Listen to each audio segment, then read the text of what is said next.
with Abe Baldonado. Hey everyone, welcome back to the Chile Wire podcast. I am really excited about today's podcast. We have a very special guest with us. She's taking time away from Santa Fe during the first week of legislative session. We have the Honorable Minority Leader, Gail Armstrong, with us today. Madam Leader, thank you for joining the Chile Wire podcast. Oh, thanks for having me. Always enjoy it. Absolutely. And so, Madam Leader, it's your first time on the podcast, so I have to ask, red or green? Oh my gosh, come on. Both. Both. Christmas. All right. We got Christmas. to Christmas. A lot of people have been saying Christmas lately, but there's some diehard green chili lovers that will stick to just green chili. So Depends on my mood. Depends on my mood. I agree. And when you can't decide, you go Christmas. Exactly. Well, Madam Leader, I just want to give you a moment to tell our viewers a little bit about yourself. Also, the history that was built with your election as Minority Leader. Well, thanks for that. I've been in the legislature for 10 years now. And my predecessor was the Honorable former Speaker Don Tripp. And so big shoes to fill. But he did a great job of advising me and other things. And still, I don't know whether to forgive him or thank him. And so it's a little bit crazy. I am the first woman Republican leader in the state of New Mexico. So it's exciting, but also a lot of pressure to get things right. But I am a hunter-gatherer and sort of a nurturer of people. So it comes pretty easy to be a nurturer and really try to wrap my arms around my caucus and give them what they need and what they're asking for and support them. So in that sense, it's been a lot of fun. Absolutely. Well, and I couldn't think of anyone better for the position that knows how to build bridges and bring people across for the greater good of New Mexico. And funny story, former Speaker Tripp was in attendance at our church last Sunday. And so I heard our priest say, do we have any guests in the audience that normally don't come here? And sure enough, he asked, what are your names? And he's like, Don Tripp. And I was like, oh, hey, look at him joining us today. So that's awesome. That's so interesting. Well, Madam Leader, you've had your hands full this week. Give us a little preview of some of the priorities that the House Republicans are going to be focusing on now in 2026. Well, we sometimes sound like a broken record, but it's always crime. Yeah. Crime is something with the juvenile justice problem that we have. We need reform in the state of New Mexico. So that's a priority for sure for our caucus. Healthcare. Healthcare is a priority with the medical malpractice system that's broken in the state of New Mexico. That's a huge priority for us, and the compacts. And then affordability. We have got to make things more affordable for New Mexicans. People, the working class people of New Mexico who go to work every single day, we've got to talk about affordability. The next is energy. Yeah.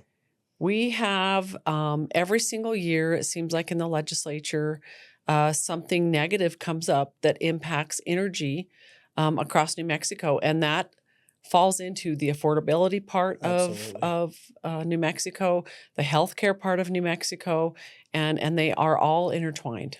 Absolutely. And, you think about rising costs, we're ultimately seeing a group of legislators attacking the hand that feeds New Mexico state coffers. And it has been something over the last few years that just seems like it's even getting worse and worse of the amount of anti-energy bills that are being introduced. And I don't know if we found a way to share that information with New Mexicans of, it's not even just state coffers, but, removing our oil and gas industry from this state is consequential. And it would be very terrible. And it's not just, filling up your vehicle. It's so much more. It's the clothes we wear. It's the luxuries and also the necessities that have made modern life. I mean, we talk about healthcare. The advances in healthcare are tied to our energy sector. Hospitals can't run without natural gas. And so I always wonder, how do we get New Mexicans to care more about that and pay attention to those bills? Because I think the other side has done a very good job at talking about climate change, pollution. It's a lot of fear mongering. So how do we counter that? Are there ways that your colleagues in the House are thinking of strategies to, hey, we need to counter the messages because the narrative has actually been false? Oil and gas their development has been innovative, and it's actually getting even more innovative with the research that they're doing now with carbon capture and CO2 injection. They're thinking of alternative ways to just be better. And they are stewards. I'll tell you, I had the privilege of working at Namoga, and to actually go see the work that these folks do every single day, from, you know, your landmen and your roughnecks all the way up to the petroleum engineers, just the way that they are always working together to move industry in a forward direction. Well, first and foremost, you know, we produce the cleanest barrel of oil in the nation. That's right. I would even say the world, maybe. So It might possibly even the be world, yes. Yeah. But for sure, they are an entity that is funding New Mexicans' budget, the New Mexico budget.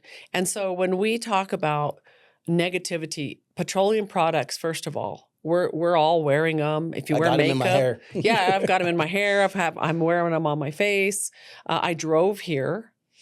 And then we talk about roads in New Mexico. Mhm. It's a petroleum product that actually builds the roads. So we're gonna pass a $1.5 billion bond for the state of New Mexico that ties the hands of the legislature to pay off those bonds, but to build roads in New Mexico with petroleum products. Right. And so we, you know, the other side seems to love all the social aspects of paying for all free childcare, Mm-hmm.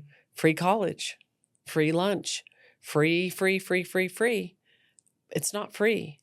It's paid for by taxpayer dollars. It's paid for by the petroleum industry, oil and gas industry that brings jobs to New Mexico and other industry. But petroleum, the oil and gas industry funds the majority of the New Mexico state budget.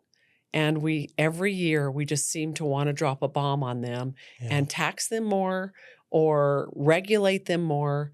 And until we decide, and I think educating New Mexicans on, they just think of oil and gas. They don't think of the petroleum products that they also produce that surround them.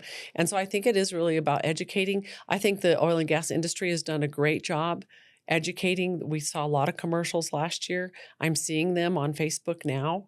And I think that people are getting the hint. Absolutely. And we will be messaging that as well.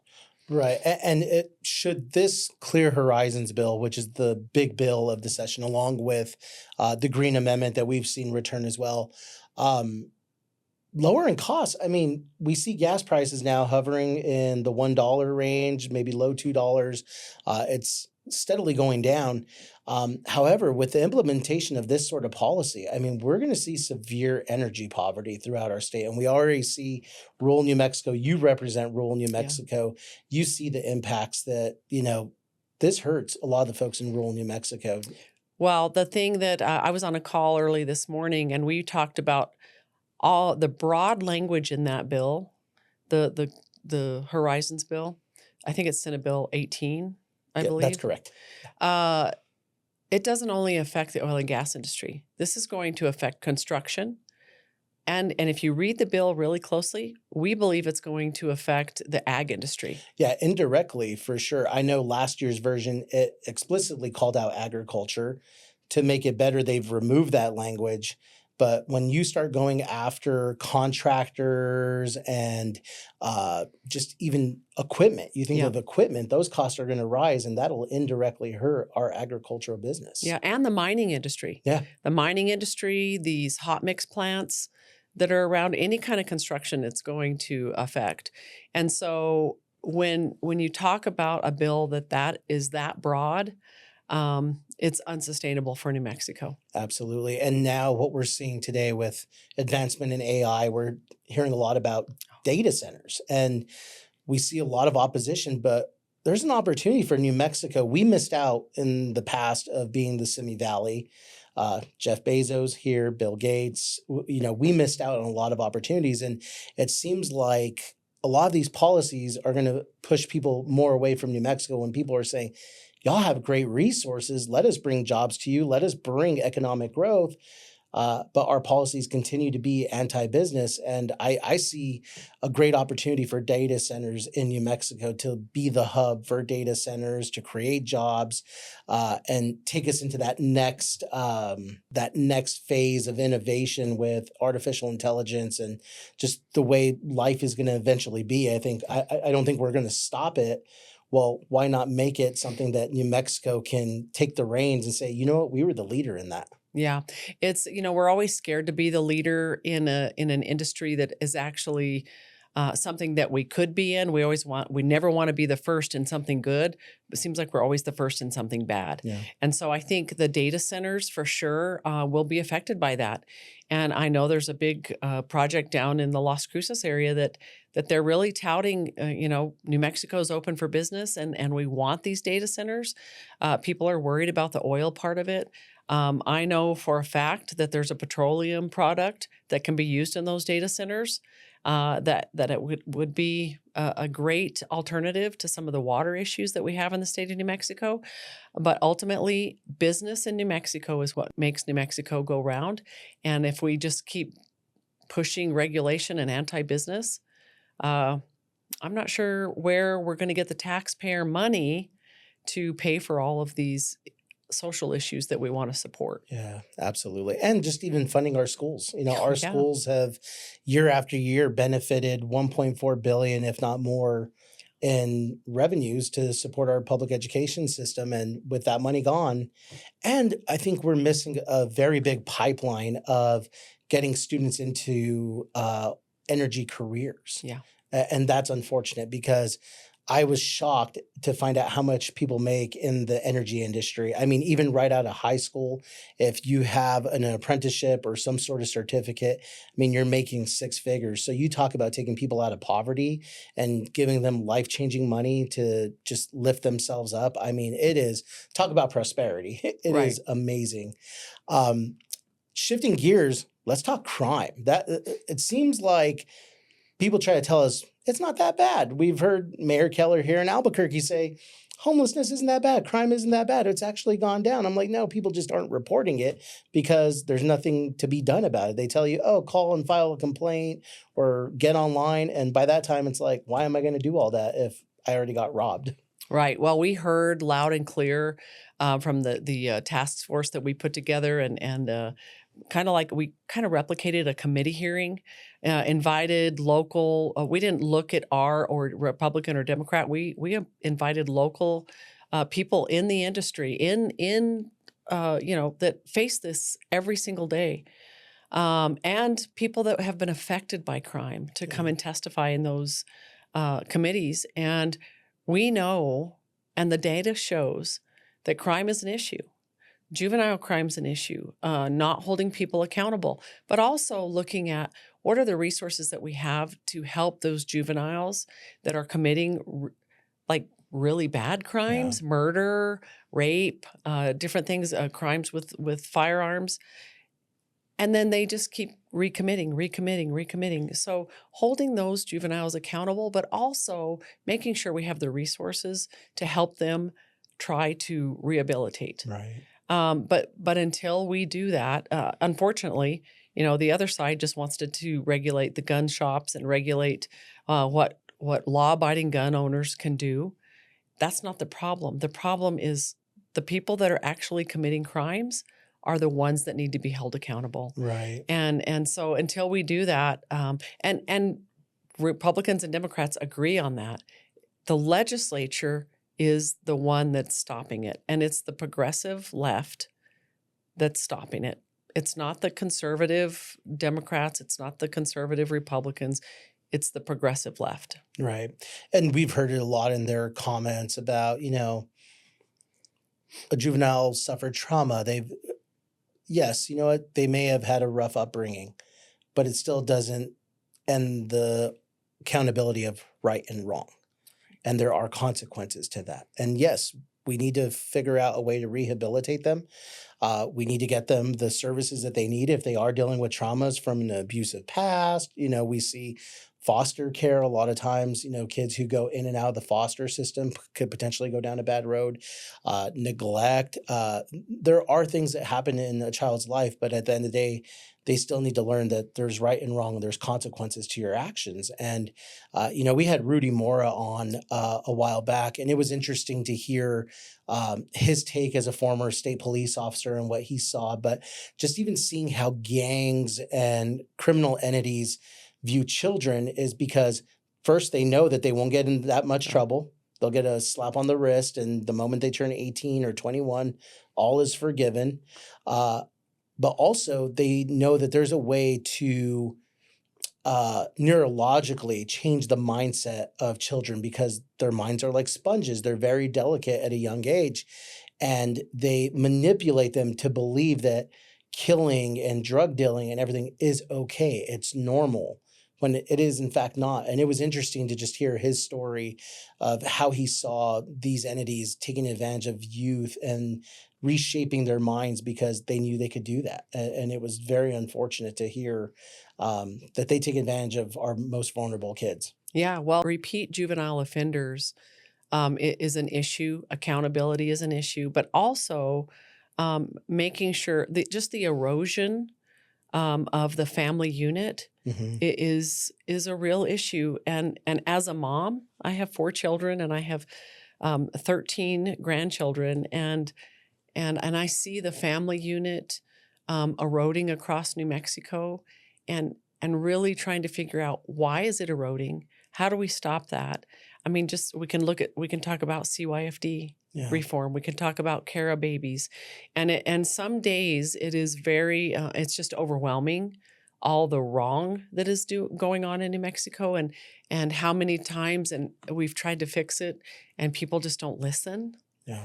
And so some days it's very disheartening, but other days it just gives you more energy to try to keep fixing. Yeah, there's purpose bringing there. it. Yeah, there's purpose. And folks like our friend Marilyn Beck are Yes. leading that change to keep fighting for our most vulnerable. As we're talking about children, recent studies and rankings have come out saying New Mexico is the worst place to raise a child. It's also the worst for child well-being. Interestingly enough, during the governor's State of the State address, she believes that universal child care will fix that. How are your thoughts on that? Well, I want to help people. I really want to help people in the state of New Mexico by giving a helping hand up. The universal child care is unaffordable. It's not sustainable for the state of New Mexico. She's asking for $140 million right now. The real cost is over $600 million per year. Wow. The fact that she believes that's going to fix our education problem, our CYFD problem in the state of New Mexico, it's laughable. Yeah. It's honestly laughable because, first of all, her whole idea of universal child care, there was never a single bill that came through the legislature. So she's completely circumvented the legislative process. There's a process for a reason. It's not easy to pass a bill for a reason. Right. It needs to be highly vetted. So to create this universal child care, do it through her executive position, and then come to the legislature and ask us for money, when we didn't have a say in any of it. Yeah. It's wrong. And that's not even just a partisan issue. It's just undermining the entire legislative process. And so Republican or Democrat, I mean, you should be frustrated. If you're elected as a lawmaker, you were elected to vet these things, and the governor circumvented that. Yeah. Well, and then the other fact of just really tying the hands of the legislature, because I mean, who wants to vote against that? Yeah. First of all, but second of all, making that a reoccurring fund. Once you give that, how do you take that away? Yeah, you can never take it back. You can never take it back. Never. And so, I mean, or whoever does take it back will never win re-election. Right. That's for sure. And so we're calling it, we refer to it every once in a while as child care for millionaires, because we heard a report that majority of the people that are taking advantage of this, and they're not taking advantage of it. That's the wrong term. It's utilizing. They're utilizing the rules that the governor has put into place and her appointed staff, the rulemaking process. And it's really going to drive up the cost of doing business in the state of New Mexico because that's taxpayer money that's paying for it. And the government doesn't make money, they take money. Yeah. Out of your paycheck. That's right. And so how are we that's the going only to way they get funded. How are we going to keep that funded? That's right. And I go back to what we were talking about a little bit earlier with energy and affordability. She tried to pitch it that universal childcare will now bring business to New Mexico because of that policy. But you're passing policies that are unfriendly to business. So I don't think you get that benefit unless you open up your policies to be pro-business.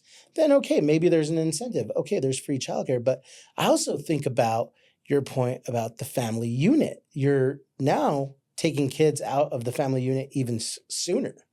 And now they're not at home with mom or dad or building that relationship at a very young age because government's saying, give them to us, give them to our daycare centers, and we'll take care of them.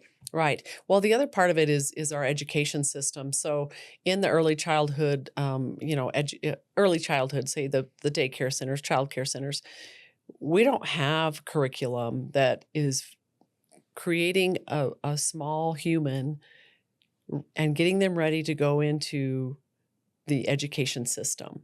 And it's one of the things that the Mississippi Miracle did. Mm-hmm. They started at the child care centers and started implementing programs to start feeding our education system. And so it's not just about food, clothing, and shelter for those children. Some of it, I'm sure some of them are, but it shouldn't be, that shouldn't be the only thing that these child care centers are worried about. There should be a curriculum that actually includes getting them ready for school. Part of that is learning how to share, learning how to get along with others, different things like that. Play nice in the sandbox. Yeah, play nice in the sandbox. But really feeding into our education system. If we're going to do it, let's get a curriculum that actually feeds into our education system and makes our education system a little better. Absolutely. And I think it's a great place to even just kick off literacy initiatives. Yeah. Let's read to the kids. Let's practice phonics with them. So that way, by the time they enter kindergarten, they're either at grade level or if not past grade level, which is great. And so they're well ahead. I love that idea. Can we expect a bill on that? Not this session, but I'm sure in the 60-day. Wonderful. Well, Madam Leader, are there any other issues that House Republicans are taking a look at? Are there any proactive measures? Always when I look at the legislature, it seems like the Republicans are playing a lot of defense, but I know you all are strategizing on playing offense on a lot of these issues. Are there any pieces of legislation that our viewers should keep a lookout for that you and your colleagues may be trying to push through and get to the governor? It seems like the governor's ready to play ball with you all on crime. So hopefully that pans out. Yeah, we have several people working on crime bills. Representative Andy Reeb, Nicole Tobiasen on the House side, and others. And then the healthcare. We've got a lot of healthcare bills. We've been pushing back, trying to fix the medical malpractice issue since ultimately the Democrats broke it. Yeah. It passed the House by one vote, and the governor signed it. And so they broke it, and now all of a sudden, we put a small Band-Aid on it a couple of years ago. Well, it needs a tourniquet. Yeah. A Band-Aid is not going to work. And so we do have, Jennifer Jones has the HOPE Act bill again that we carried last year that we got a hearing on. All of the other medical malpractice bills, we didn't even get a hearing on. Wow. Which is really detrimental to the state of New Mexico. Absolutely. To not even at least discuss it and talk about it and hold people accountable for voting no on something that's good for New Mexico. And then I am signed on to the medical malpractice bill. And if the governor brings a bill, we've been in negotiations that I will be the second on her bill as well. But Senator Cervantes made it real clear yesterday that it's not going to make it through judiciary. Wow. And again, this is the emphasis. And, we sound like a broken record here on the Chile Wire because it all just ties back to the trial lawyers. Yeah. Yep, it does. It ties back to the trial lawyers. And so there's negotiations going on, a lot of people at the table. we'll see if we can't get it across the finish line. But we take great pride in knowing that our House Republicans have been pushing that from day one. Absolutely. And we appreciate your efforts to continue just beating the drum on that change, because the recent poll, I think, showed 83% of doctors are considering leaving the state. Is that correct? That's correct. Yeah, Wow. that was published in the journal on last Sunday. The other thing is the compacts. So we're pushing hard on the compacts as well. I carried a few last year. Some others carried a few. But these compacts are not going to do us any good until we fix medical malpractice. Right. Crime and fixing medical malpractice would be our two top priorities. Absolutely. And I heard a commentary, I believe it was yesterday, on the compacts bill that, is this the silver bullet? And the answer was no.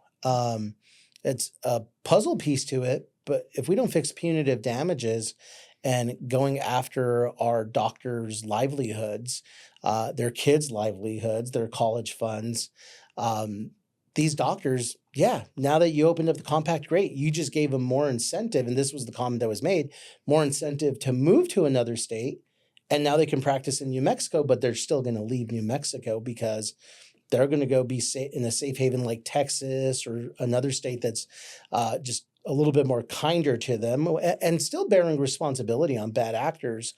But they can afford medical malpractice insurance, cost of living might be a little bit better, and yet they can still provide services to New Mexicans because now they have telehealth options. Right. Well, you've seen it. If you look back in history, you've seen it with the healthcare insurance industry, where New Mexico mandates healthcare insurance to pay certain things. We tax them a surtax that was removed by President Trump, and now New Mexico kept that surtax. So we've driven insurance as a whole out of New Mexico with mandates. Yeah. And so now medical malpractice, we have driven the providers out of this state. Absolutely. Yeah. And I want younger people to get more involved, because I understand this as someone, and I'm sure we all have been there, when we're 21, 22, we really don't care about healthcare. We think we're invincible. We'll never need it. As you get older and you realize, hey, health problems come up. I don't have access to a cardiologist. I don't have access to a neurologist or an oncologist. The best ones are in Houston or in Scottsdale. I don't have the resources to advocate and take myself out there. So what do I do? Right. And it's not until you get to that point that you realize, oh man, New Mexico is terrible in healthcare. And so I want younger people, especially younger voters, and I think this is something you all are working on, but younger voters have to get engaged, and they have to look at the policies that are being instituted and who are responsible for a lot of these bad policies that we've seen in New Mexico, because this year is going to be a big year. We have a gubernatorial election coming up. I think it's going to be a consequential election of the next 4 to 8 years of New Mexico, and we can continue either going further behind or move forward and really make the state what it could really be. And, we look at our sister state, Arizona, who's very similar to us, but they are thriving in Arizona, and there's no reason New Mexico shouldn't either. We even have greater resources than they do. And better weather. Absolutely. Yeah, I do believe that New Mexico, every House seat is up this year as well. And we're pushing hard to bring balance to the legislature. Absolutely. Well, we're looking forward to it. Madam Leader, I want to give you a moment just to share how folks can get involved, how they can learn more about the House Republicans and the work that you all are doing, and also just keep their finger on the pulse of what you all are working on coming election time. Oh, thanks for that. Yes, you can follow us on our Facebook page and Instagram, and reach out anytime. Any of the House Republicans, most of us have a social media page, but for sure the House Republican Caucus has a social media page, House GOP. Wonderful. Madam Leader, thank you so much for coming on the Chile Wire. We look forward to having more conversations with you. Best of luck up in Santa Fe, and best of luck with this snowstorm. Hopefully it doesn't get in the way of your work, and just be safe. And we're praying for you, and may God bless you for being a public servant of New Mexico. Thank you so much for that. We feel your prayers. My pleasure. And that's it, y'all, for this week's Chile Wire. Thank you very much, and we'll see you next time.